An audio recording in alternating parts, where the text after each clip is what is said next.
National Weather Service in State College, Pennsylvania has issued a severe thunderstorm warning for northeastern Cumberland County in south central Pennsylvania, Dauphin County in south central Pennsylvania, northern Lancaster County in south central Pennsylvania, Lebanon County in south central Pennsylvania, east central Perry County in south central Pennsylvania, southwestern Schuylkill County in central Pennsylvania, northern New York County in south central Pennsylvania until 8:45 p.m. At 7:35 p.m., National Weather Service Doppler radar indicated a line of severe thunderstorms.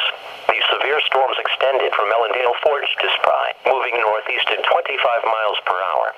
These storms are capable of producing damaging winds in excess of 60 miles per hour. Locations in the warning include Stony Brook and Skyline View, Elizabethville and Hurt Dam, Penn National Raceway and Hershey, Palmyra and Campbelltown, Lund and Mountjoy, Williamstown and Harper Tavern. Severe thunderstorms create winds of more than 57 miles per hour, or hail 1 inch or larger. Severe thunderstorms produce damage. Move inside a permanent building now to be safe from strong wind gusts. Please report hail, strong winds or wind damage to the National Weather Service by calling toll-free 1-877-633-6772.